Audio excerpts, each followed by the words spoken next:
Hello বন্ধুরা, আসসালামু আলাইকুম। আমাদের আজকের আলোচ্য বিষয় হচ্ছে মস্তিষ্কের রক্তক্ষরণ। এটি একটি গুরুত্বপূর্ণ আলোচনা বা একটি গুরুত্বপূর্ণ রোগ বা একটা কমন রোগ, যেটা আমরা সচরাচর দেখতে পাই বা শুনতে পাই।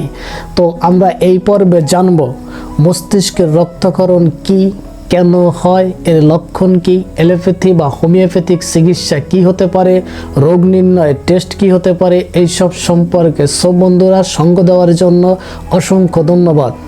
মস্তিষ্কের রক্তক্ষরণ হলো মস্তিষ্কের ভিতরে বা তার আশেপাশের রক্তনালীগুলো ফেটে গিয়ে রক্তপাত হয়, যা মস্তিষ্কের টিস্যুতে একটা চাপের সৃষ্টি করে। ফলে মস্তিষ্কের কোষে অক্সিজেন সরবরাহে ব্যাঘাত ঘটে, সে একটি মারাত্মক ক্ষতি হতে পারে। তাই এই ক্ষেত্রে জরুরি চিকিৎসার প্রয়োজন হয়।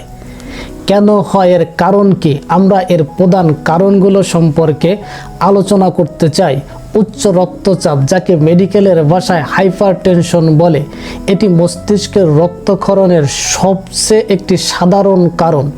দীর্ঘস্থায়ী উচ্চ রক্তচাপ ধমনীর প্রাচীরকে দুর্বল করে দেয় এবং ফাটিয়ে দিতে পারে। মাথায় আঘাত বা হেড ইনজুরি, যদি মাথায় কোনো দুর্ঘটনার কারণে পড়ে গিয়ে হোক, খেলতে গিয়ে হোক বা কোনো দুর্ঘটনায় হোক, যদি মস্তিষ্কে মারাত্মক আঘাত লাগে বা গুরুতর আঘাত লাগে, তাহলে মস্তিষ্কের রক্তনালী ছিঁড়ে যেতে পারে। অ্যানিউরিজম, ফেটে যাওয়া, রক্তনালীর দুর্বল অংশ বেলুনের মতো ফোলে এবং যা ফেটে গিয়ে রক্তপাত হতে পারে বা রক্তপাত হয়। আর্টারিওভেনাস ম্যালফরমেশন, ধমনী ও শিরার অস্বাভাবিক সংযোগ, যা ফেটে যেতে পারে। রক্ত পাতলা করার ঔষধ অ্যাসপিরিন, অ্যান্টিকোয়াগুলেন্ট জাতীয় ঔষধ রক্ত জমাট বাঁধতে বাধা যায়, যা রক্তক্ষরণের ঝুঁকি সৃষ্টি করে। ধূমপান এবং মদ্যপান, এগুলো রক্তনালীর প্রাচীরকে দুর্বল করে দেয়। মস্তিষ্কের টিউমার, মস্তিষ্কের টিউমার রক্তনালীতে ক্ষতিগ্রস্ত হতে পারে। রক্ত রোগ, হিমোফিলিয়া বা প্লেটলেট সংক্রান্ত কোনো রোগেও মস্তিষ্কের রক্তক্ষরণ হতে পারে। সংক্রমণ, কিছু সংক্রমণ প্রদাহ সৃষ্টি করে, যা রক্তক্ষরণের ঝুঁকিকে বাড়িয়ে দেয়। অন্যান্য কিছু ঝুঁকি, বয়স, ডায়াবেটিস, অতিরিক্ত কোলেস্টেরল ইত্যাদি মস্তিষ্কের রক্তক্ষরণের জন্য দায়ী। লক্ষণ কি, কি করে বুঝবেন যে আপনার মস্তিষ্কে রক্তক্ষরণ হতে চলেছে বা রক্তক্ষরণ হতে পারে? যেমন তীব্র মাথা ব্যথা, শরীরের এক পাশে দুর্বলতা বা প্যারালাইসিস হয়ে যাওয়া, দৃষ্টিশক্তির সমস্যা বা দৃষ্টিশক্তি কম দেখা, বমি হওয়া, তীব্র মাথা ব্যথা, কথা ও বোঝার সমস্যা বা কথা বলতে আটকে যাওয়া, খিঁচুনি, অচেতন হওয়া ইত্যাদি। সাবধানতা বা সচেতনতা, যদি দেখেন যে এই সব লক্ষণ আপনার হচ্ছে, তাহলে আপনি অপেক্ষা না করে একজন বিজ্ঞ চিকিৎসকের শরণাপন্ন হন অথবা হাসপাতালে খুব তাড়াতাড়ি চলে যান। এলোপ্যাথিক চিকিৎসা কি? ব্রেন হেমোরেজ বা মস্তিষ্কের রক্তক্ষরণ একটি জরুরি অবস্থা এবং জরুরি চিকিৎসা করার প্রয়োজন।